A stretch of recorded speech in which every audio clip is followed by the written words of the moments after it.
plat, c'est la chair ferme. Rôti, vapeur, salade. Tous les jeudis soirs, ça bourdonne dans la ruche de Folquemont. Et la Mona Lisa, chair fondante en purée, frites. Une ruche abritée dans un café-restaurant, c'est le principe de la ruche qui dit oui. Une fois par semaine, les abeilles, entendez les consommateurs, viennent chercher les produits commandés sur Internet dans un endroit qui peut être une salle des fêtes, une association ou un garage. C'est un peu le drive des producteurs artisanaux. Et moi, ça me plaît bien. C'est le concept qui me plaît. Et comme dans la nature, les abeilles butinent des produits fabriqués dans un rayon de quelques kilomètres autour de la ruche. C'est pas plus de 250 km. Moi, j'essaie vraiment de me limiter, je suis à 50 km.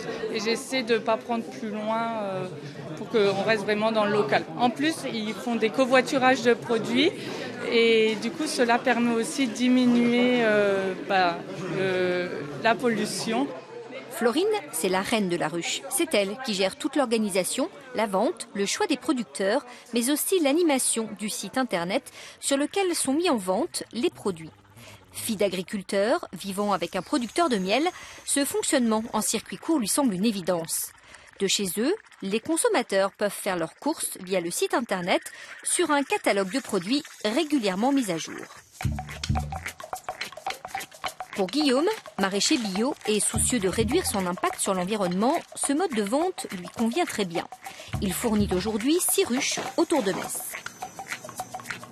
Plutôt que de faire un marché qui va prendre 4, 5, 6 heures et où on n'est pas sûr de vendre, j'ai préféré passer par la ruche qui dit oui, où là, les ventes sont sûres. Et ça nous met 1 heure de distribution à la place des 6 heures d'un marché, quoi. Un confort pour le producteur et pour le consommateur, mais surtout une empreinte carbone très faible pour les produits vendus. Même s'il n'est pas toujours cité en premier, l'argument écologique est important pour ceux qui choisissent de devenir une abeille. Ce qui me motive pour venir à la ruche, c'est pour aider les agriculteurs du coin, l'écologie bien sûr, et puis les produits frais et bio un petit peu. Surtout savoir ce qu'on a dans nos assiettes. Pour la santé de nos enfants, l'environnement, le respect de l'environnement, c'est vital pour nos enfants, bien évidemment. Il n'y a pas de sac, il n'y a pas d'emballage, donc c'est vrai que ça aussi c'est important. Donc oui, effectivement, l'écologie, l'impact écologique est très important. Là, ça permet de tout combiner. Pratique, rapide, écolo. Que demande le peuple? Les ruches sont en plein développement. Celle de Folquemont réunit déjà 783 abeilles et enregistre une douzaine de nouvelles commandes chaque semaine. Aujourd'hui, il existe 36 ruches qui disent oui en Lorraine.